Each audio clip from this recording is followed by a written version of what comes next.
أعوذ بالله من الشيطان الرجيم. بسم الله الرحمن الرحيم. الحمد لله رب العالمين وبه نستعين إنه خير ناصر ومعين ولا حول ولا قوة إلا بالله العلي العظيم. ثم الصلاة والسلام على أشرف الأنبياء والمرسلين وخاتم النبيين وسيد المرسلين أبي القاسم محمد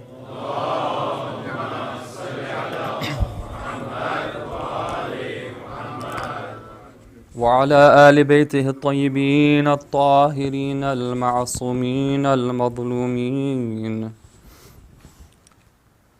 لا سيما بقية الله في الأرضين.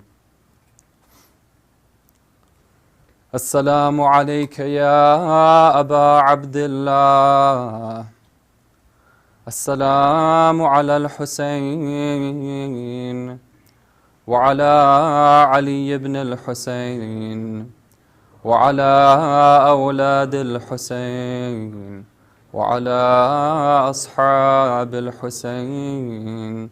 تسع صلوات على محمد.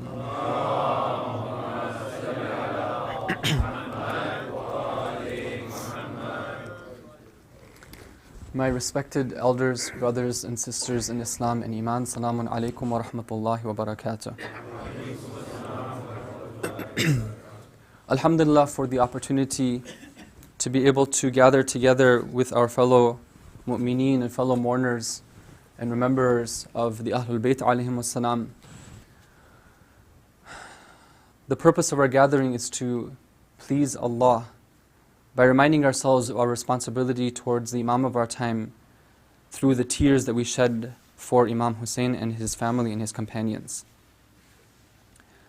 The topic that I've been discussing has been living in a culture of instant gratification. And over the course of the previous nights, we talked about different aspects of this culture. And I've been trying to show how, even though this may be the predominant culture, one of wanting things and being able to attain them without any delay, instantly being gratified at a very shallow level, looking at things in a very material and shallow level. Despite that being the case, there is an alternative, which is the Tawheedi culture. And throughout, we're trying to show how, and compare and contrast how things and issues come up and are dealt with in the culture of instant gratification, and how we can look at those same things from the Islamic perspective and understand how to do them correctly. Last night, the discussion had to do with raising children. Now tonight, I would like to switch focus to talk about another area of living.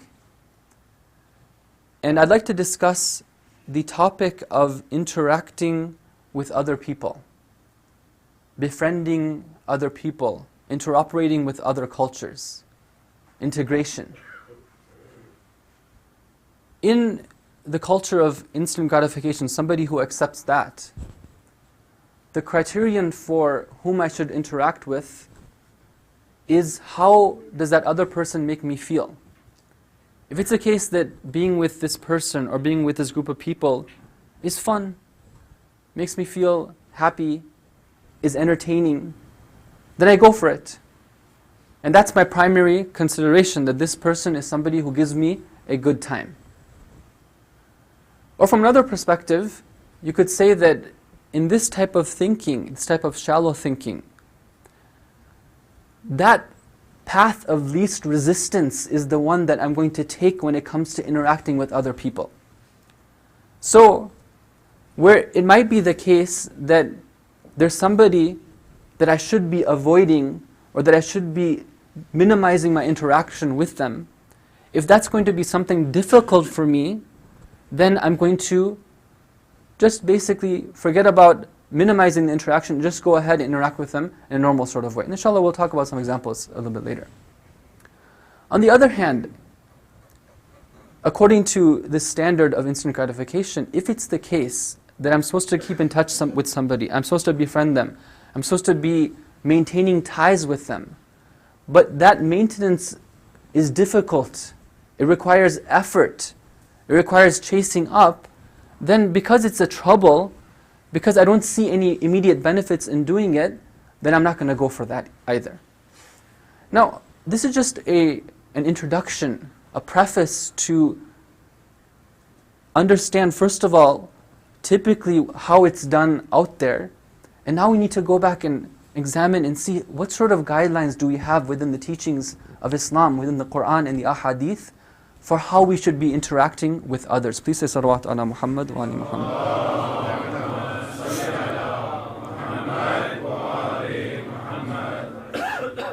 I'd like to invite you to look at the Surah Mumtahana, which is Surah number 60 of the Quran, verses 8 and 9. In these verses, we've been given very clear principles for how is it that we should interact with other people. And according to these verses, the other is divided into two groups. Now, let's look at what these verses have to say. Number 1, verse number 8. Allah says, أعوذ بالله من الشيطان الرجيم لا ينهاكم الله عن الذين لم يقاتلوكم في الدين ولم يخرجوكم من دياركم أن تبروهم وتقسطوا إليهم إن الله يحب المقسطين.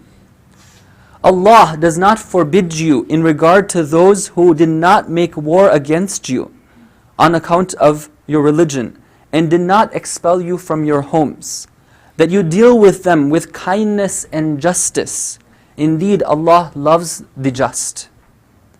This verse is laying out a principle of how we ought to operate with those people who do not accept the religion of Islam, but at the same time, they are not at war or in opposition with Islam. Allah tells us that your responsibility with regards to this group of people is number 1, that you should deal with them with kindness, and number 2, that you should deal with them with justice. On the other hand, إِنَّمَا يَنْهَاكُمُ اللَّهُ عَنِ الَّذِينَ قَاتَلُوكُمْ فِي الدِّينِ. Allah forbids you only in regard to those who fight you and oppose you on account of your faith and religion. And the other things that they do is وَأَخْرَجُوكُم مِّن دِيَارِكُمْ. They try to expel you from your homes. وَظَاهَرُوا عَلَىٰ إِخْرَاجِكُمْ أَن تَوَلَّوْهُمْ وَمَنْ يَتَوَلَّهُمْ فَأُولَٰئِكَ هُمُ الظَّالِمُونَ. For these people who are the enemies of your faith, the enemies of the religion of God, the enemies of Islam, it's forbidden for you to make friends with them or to support them or to join their camps. And whoever does that is going to be among the zalimeen, the oppressors. So we see here that the non-Muslim, according to these verses, these two verses, is divided into two categories. One group are those who are not Muslim, but they're not in opposition to Islam. And the other one are people who are trying to actively rise up and they are at war with Islam. When it comes to that first group, our responsibility is to treat them kindly and to do just and to be just with them. And for the most part in this society, for the most part, when we go about our different affairs, whether it be our neighbors, whether it be our co-workers, whether it be the people that we study with, etc., those people who are not Muslim, for the most part they fall into this category of people who are not Muslim yet they're not opposed to Islam. And in this regard, we are told that we are supposed to treat them justly, and being just to them means a whole lot of different things.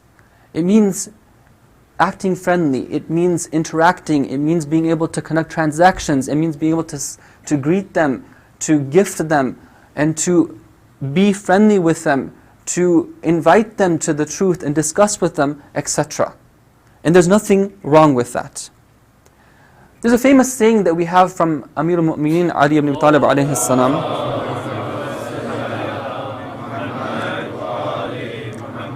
It comes to us from the treatise that he had written up as an instruction for his governor Malik al-Ashtar, who was going to Egypt.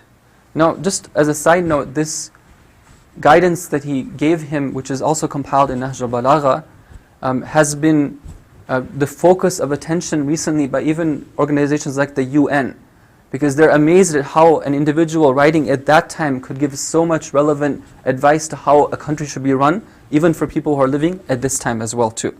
And they've just started picking some of the stones from the pebbles of that shore of the ocean that lies within Imam Ali alayhi salam. What they understand is just that much. Now what does he say in course of this letter? He's instructing Malik al-Ashtar as to how he should be a governor. He tells him, develop in your heart the feeling of love for your people. Malik was governing people. Among them there were groups of non-Muslims who are known as Ahlul Dhimma. You see, within the Islamic State, there is allowance for people to live within it, yet not accept Islam. There are certain constrictions and certain taxes that they have to pay. But at the same time, they enjoy the security apparatus of the Muslim nation, and their rights are respected and they are treated with justice as well too. And Malik, going to Egypt, had such groups of people who are under his rule. Imam tells him, develop in your heart the feeling of love for your people, and let it be a source of acting kind to them. Do not behave with them like a tyrant, and do not appropriate yourself to that which belongs to them. If only people who are ruling our governments today were to take advice like this and see what Imam Ali Islam is saying. Remember that the citizens of the state are of two categories. فَإِنَّهُمْ صِنْفَانِ إِمَّا أَخٌ لَكَ فِي الدِّينِ وَإِمَّا نَذِيرٌ لَكَ فِي الْخَلْقِ. They are either your brethren in religion or your peer in creation. They are subject to infirmities and liable to commit mistakes. Sometimes they make mistakes, but forgive them even as you would like God to forgive you. And we see that this type of treatment of people who are not at war with Islam is part of the seerah of Imam Ali al-Islam as well too. One time we're told that he had a governor who was appointed to a land, I believe it was Persia. His name was Umar ibn Salama. Now Umar was somebody who didn't follow the instructions of the Imam. He was being unjust to the Ahlul Kitab who were living in that country. Those people who are non-Muslim wrote a letter to Imam Ali, who was the Khalifa of that time, complaining about the treatment that the representative of the Khalifa was giving to them. They complained to Imam Ali Islam. Imam Ali, when he gets the letter, look at what he says. He writes a letter then back to his governor. He said that I've thought about what they're telling me. He informed him that there's been a complaint received. I've thought about this complaint. He says that because they are mushrik, because they are not Muslim, I don't see it fitting for them to be close to me. I'm not going to go and take their side completely. But at the same time, it's not befitting for me to ignore their plea as well. Because after all, they are under a contract with us. They are living as Ahlul Dhimma with us. And therefore, they are within the protection of the Islamic government. Therefore, I wish that you treat them in a nice sort of manner, and overlook their faults, and do not be fierce and harsh with them, and act justly towards them. Please say salawat ala Muhammad wa ala Muhammad.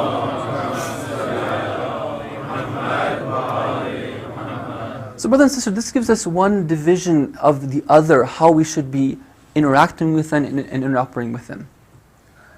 However, this is not the only type of division that we've been given, and the only type of categories that we've been asked to divide, and how we should interact with the others, with non-Muslims. Let me take you back to that saying of Imam Ali alayhi salam, where he says that everyone, he's telling Malik that everyone is either your brother in the religion or your peer in creation. Many of you have heard that saying before. But oftentimes it is mistranslated. Oftentimes people say the following, that Imam told us that everyone is either your brother in religion or your brother in creation. Imam Ali doesn't say that. He doesn't say that somebody is either a brother in religion or a brother in creation. He says that either he's a brother in religion or your peer in creation. This is an important point, because brotherhood is something different than treating somebody with justice. Let me explain a little bit more. Let's go back to the Quran. The Quran gave us those general principles. But it also tells us other things as well too. And we have to, when we're trying to understand how we should interact with the other, we have to look at the sum total of all the instructions that we have. Surah An-Najm, Surah 53, verse number 29. أعوذ بالله من الشيطان الرجيم. فأعرض عمن تولى عن ذكرنا ولم يرد إلا الحياة الدنيا ذلك مبلغهم من العلم. As for those who turn away from our remembrance, you turn away from them and you avoid them. These are the ones who desire nothing but the life of this world. This verse is telling us something else. It's saying that, now that was one division that we talked about previously, but here there's another division being described, other verses as well too, where we're being told that when it comes to having close and intimate relationships, when it comes to having close friends, when it comes to having people with whom we share our life experiences, here there's another circle being drawn.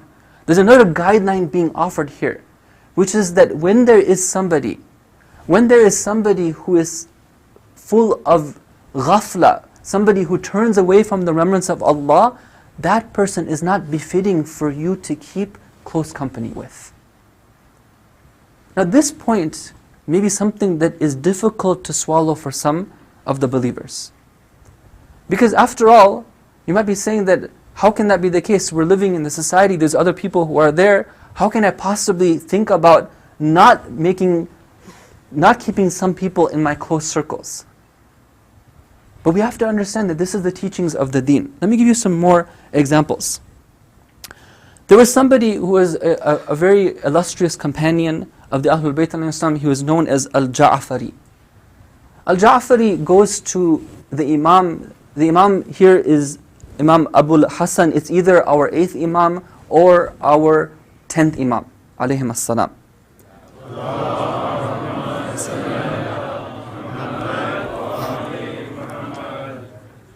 When the Imam sees him, he says, why is it that I see that you are keeping company with Abdul Rahman ibn Ya'qub?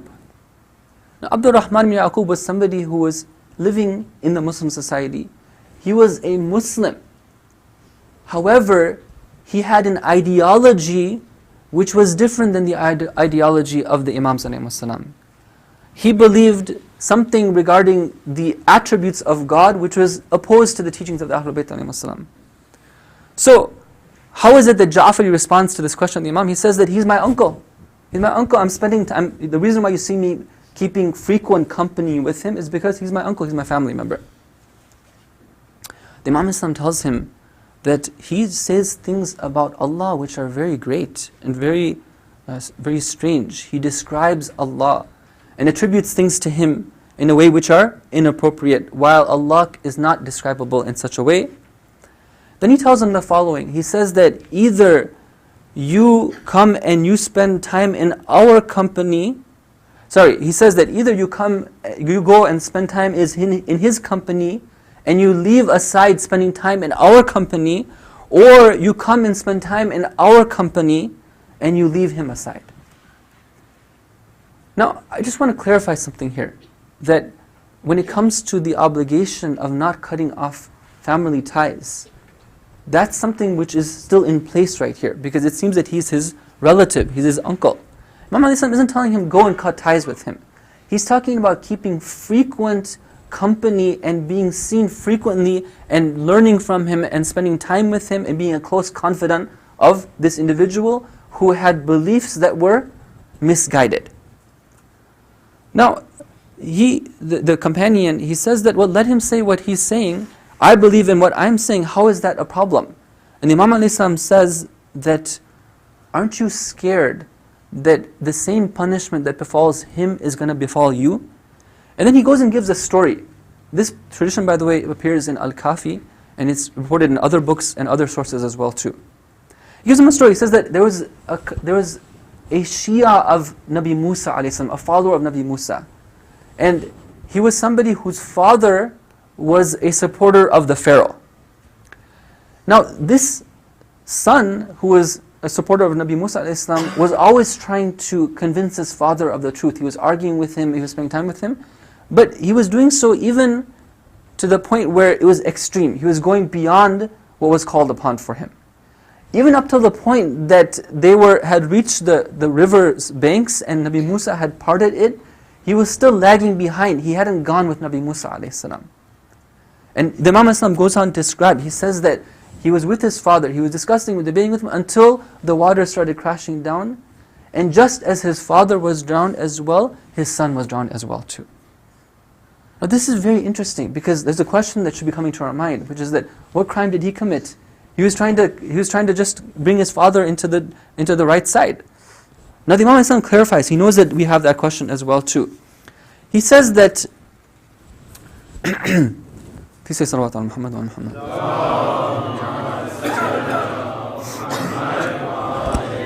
He says that they brought Nabi Musa alayhi salam news of what happened. They told him what took place. Nabi Musa says the following, he says that individual, that follower of mine, he is in the rahmah of Allah. He has gotten his reward. There's no question about that. It's not that because he was there somehow he was punished, but he says that when that bala, when that niqamah, when that punishment descends, then anybody who is even in the proximity of the sinner is going to be affected by that punishment as well too. Now, brothers and sisters, this is a very important tradition. The verses are very important as well too. How do we understand this? What's the problem? What's the problem with me taking a friend, let's say, of somebody who has no religion, and I'm taking as my close friend, I tell him all my secrets, right? But after all, he doesn't talk to me about the religion. Right? We just talk about other things. What's the problem with that? What's the problem of letting my children freely go to the neighbors' homes and they come back and they come here and we go there, and as long as my children are saying their prayers on time and we're making sure that they don't eat the haram food from the other homes. What's the problem? When we go to the verses, we go to the ahadith, we see a few different reasons. Number one is that when we see somebody who is committing a sin, for example, listening to music which is haram, for example, when it comes to our youth, for example, when it comes to having boyfriends and girlfriends, etc. When somebody sees that, even though they themselves may not be practicing it, just by seeing it, it becomes a source of impression for them. Remember that story that we began this whole series with. Nabi Musa and his people have just crossed the river, and they pass by these people who are worshipping idols. They're so impressed when they actually see the way that they're worshipping idols, these idols, that they tell Nabi Musa, "Oh Nabi Musa, why don't you make us some gods the way that they have gods as well too?" There's a lesson in that for human nature. Right? Why is it that Allah gives us that story? There's a lesson for human nature, that we're easily impressionable. You know how it is, right? That sometimes you can hear a tune. You're just passing by, and you hear a tune, and being a good Muslim, you're not listening to it. Right? You're trying to shut off your ears, you're not listening to it, but you hear the tune. And a few hours later, when you're free, suddenly the same tune comes back into the mind. Right? It happens. Okay? Sometimes even years later, this tune that you heard years before, you hear it again, and then it's like, whoa, it's embedded in my memory. That's the nature of the human being, is that we're easily impressionable by the surroundings that we have. That's reason number one. Number two is a philosophical reason, which is that we have a purpose in our lives, brothers and sisters, which is to attain proximity to Allah. Every moment of our lives is precious. Any moment of our life that we waste, that goes in vain, at one point we'll go back and reflect upon that, and we'll be regretful. We'll say that, oh, I could go back. لَأَلِّي أَرْجِعُ. The Quran mentions this so many times, that if only I could go back and redo what I did. But that won't be the time for going back again. Every moment that we have is precious. If we spend that time with people whose main mission in life is something other than God, then how is that time going to be productive for us? It's something which makes very logical sense. I want to read to you or translate for you something that Ayatollah Bahjat rahmatullahi alayh has said regarding this point. And this particular piece of advice that he's given, I feel is very comprehensive and summarizes the entire gist of what it is that I've been trying to convey in this lecture. Peace and salawat ala Muhammad.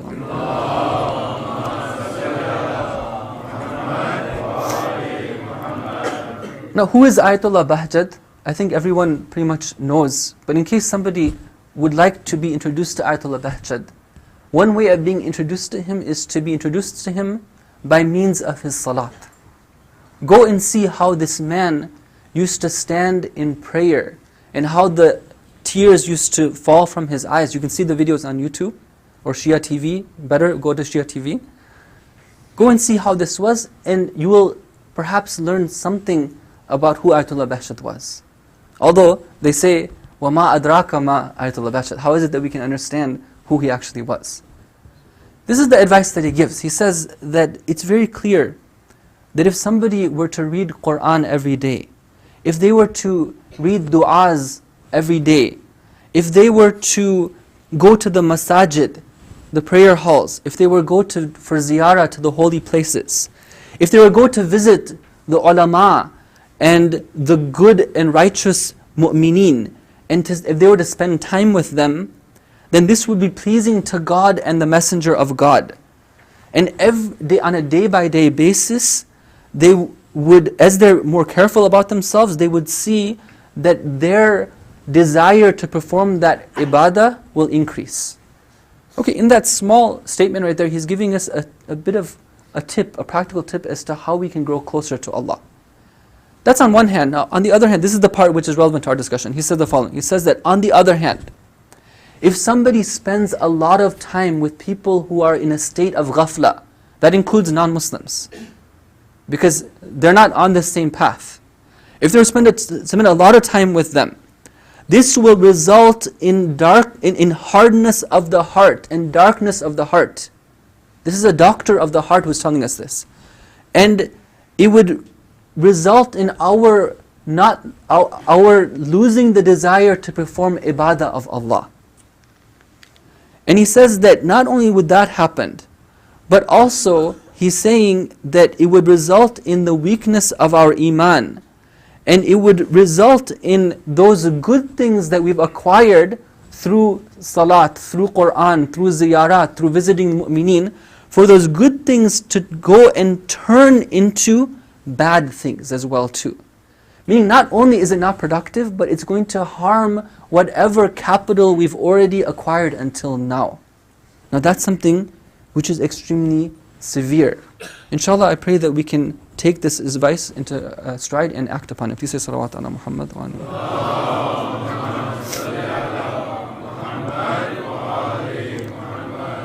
Until now, brothers and sisters, I've explained how within the teaching of Islam, we have two different divisions of how we should be integrating, interacting with the other.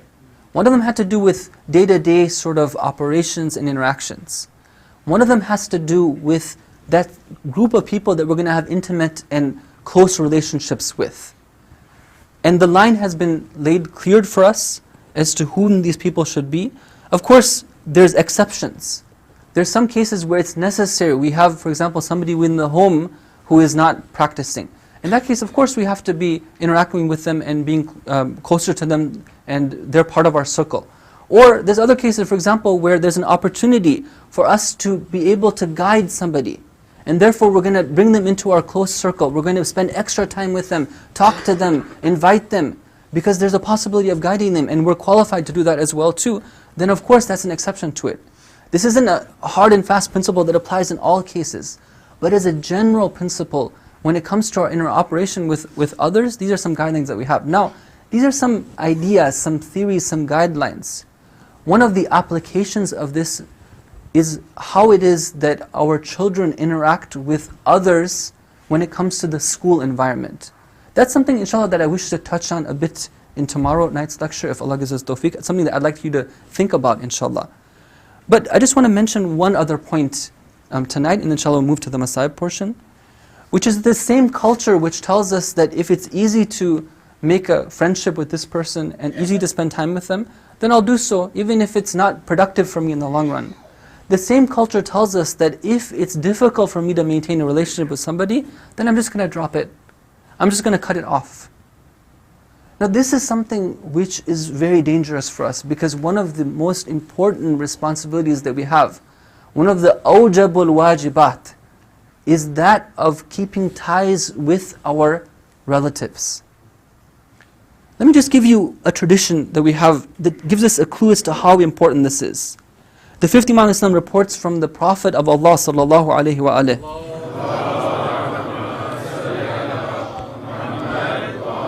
He says, I wish that everyone who listens to this will tell all those who are not even here the following.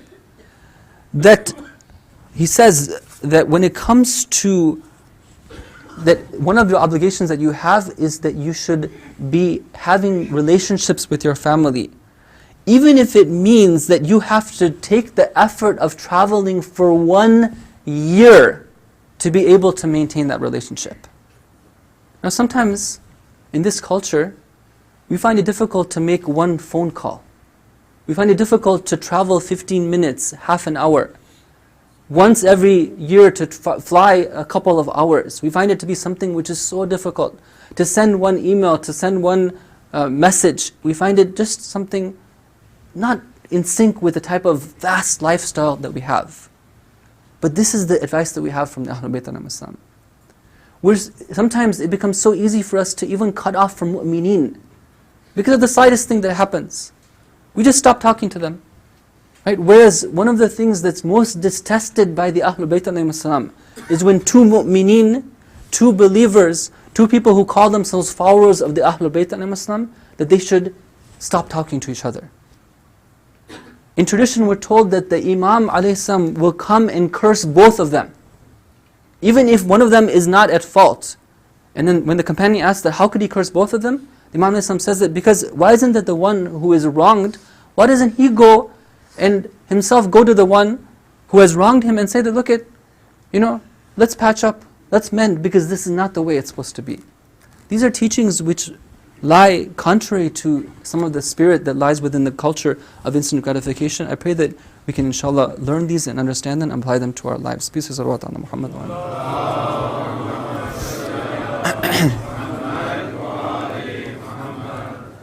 It is the month of Muharram. As we draw closer to that day of Ashura, our minds and our hearts become increasingly preoccupied with the tragedy that took place on that day. And as we come to the majalis, as we listen to the poetry, as we beat our chests, as we remember and reflect, the scenes become more vivid for us. One of the most vivid scenes that we have from Karbala is that of these men, thousands of armed men, standing in front of a small army in which there are small children as well. We're told that among those who gave their life for Imam Hussein alayhi salam were 10 to 11 children who were underage. 10 to 11 children are facing an army of thousands of armed men. One of these children is talked about in the histories that have been written about Karbala. He is so small, seemingly not from any significant tribe, that we don't even know what his name is. But his act of sacrifice has been captured in history for eternity. There was a boy who was standing there watching the companions one by one give up their lives. One of those companions was his own father. He sees his father being brutally massacred by these thousands of soldiers. But instead of being scared by this, instead of running away as any normal child would do, he goes to his mother, who happens to be there as well. And he says to her that, I wish to go out and fight. She tells him that, Ukhruj ya bunay, go Go fight. This is what you can do. وَقَاتِلْ بَيْنَ يَدَيْ إِبْنِ رَسُولِ اللَّهِ. Go and fight for the son of the Messenger of Allah. As we talk about this boy's story and a couple of the other boys who gave up their lives in Karbala, we have to ask ourselves that what sort of upbringing did these children have? That in this most difficult of tests, they want nothing and they long nothing but to serve the cause of Allah and the cause of their Imam alayhi salam. This young boy is going to the battlefield. Imam Hussein alayhi salam is crying out. He's saying that this is just a young boy. They killed his father. Perhaps his mother will not like for him to now be killed as well. Let her at least have some family member with her to take care of her. But the boy tells him that no, indeed it is my mother who has ordered me to go into the battlefield. He goes forth and he cries out, Amiri Husaynu wa ni'amal amiru, sururu fu'ad al-bashir al-nadhiri, Ali wa Fatimatu walidahu, fahal ta'alamuna lahu min nadhiri. My master is Hussein, and what a beautiful master he is. He was the one who was the pleasure of the heart of the Prophet who came as a warner and a bearing of good tidings. Ali and Fatima were his parents. Do you know anybody who is better than him? But what can a boy do? What can a small boy do against this army? Eventually, they cut off his head. And in all their brutality, they throw his head back to the camp. But his mother, instead of being upset by it, takes up the head of her blessed child and she charges against the enemy army. Until Imam Hussein alayhi salam has to order that they restrain her and let her not give up her own life in that way. This is one example that we have of somebody who is not even related to Imam Hussein alayhi salam. But what about his own nephews? Among those of whose nephews who were there were two boys known as Awn and Muhammad. Awn and Muhammad were the sons of Abdullah ibn Ja'far at-Tayyar. Zainab salamullahi alayha was there with them in Karbala. Abdullah himself could not attend. He could not participate, but later on, he would always take pride saying that I was not able to be there, but I send my sons as my representative. And he was very proud as a father of what his sons were able to accomplish. Zainab salamullahi alayha on the day of Ashura is there. She knows that her brother is there. She knows that her brother needs help. She has little that she can offer from herself. She cannot go to the battlefield, but she has her son. She has Awn and Muhammad. This is a gift that she can offer to her brother Hussein alayhi salam. Sallallahu alayka ya Aba Abdullah. Sallallahu alayka ya ibna Rasulullah. أيها الشهيد بكربلاء. Peace and blessings upon you, O chief of the martyrs, the one who was martyred in Karbala. Peace be upon you and on those two young martyrs, Awn and Muhammad. There comes a point when it is time for the Ahlul Bayt alayhim as-salam to show their loyalty to Imam Hussein. One by one they go. Among them is Ali Akbar and Qasim. Awn and Muhammad must have been watching them. They too would not like to be left out from this great sacrifice. They take permission from their uncle. He gives them permission. Muhammad goes first. He fights bravely. He tries to present his case, but they do not listen to him. And then it is time for his brother Awn. Aoun alayhi salam goes to the battlefield. He introduces himself saying the following: In tunkiruni fa'ana ibn Ja'fari. If you don't know who I am, then I am the grandson of Ja'far. Shaheedu sidqin fil jinani azharu. He is the one who is the martyr, who is now in the gardens of paradise, very radiant. Yatiru fiha bijanahin akhdara. He is flying around with wings which are green, because Ja'far was a martyr whose hands were chopped off in that battle. Kafa bihada sharafan fil mahshari. This enough is a source of honor for him in the hereafter. But after all, what can a boy do? What can a boy do against the army? Both of them are martyred. But what we see, brothers and sisters, is that in history nowhere is it reported that Zainab alayha salam reacts in any special way when her son is killed. Perhaps instead of being upset, she is smiling, knowing that all of her efforts in bringing up these children have finally borne fruit. But when it comes to the children of Imam Hussein alayhi salam, the love that Zainab has for them is something different. When Ali Akbar alayhi salam, his body is being trampled by the enemy, Zainab can contain herself no longer. She comes out from the tent and cries out, Ya Habiba, Ya Buna Akha, oh my beloved nephew, oh my Ali Akbar. Hussein alayhi salam has to come and take her away from the body of her nephew. ألا لعنة الله على القوم الظالمين وسيعلم الذين ظلموا أي منقلب ينقلبون. ماتم حسين يا حسين.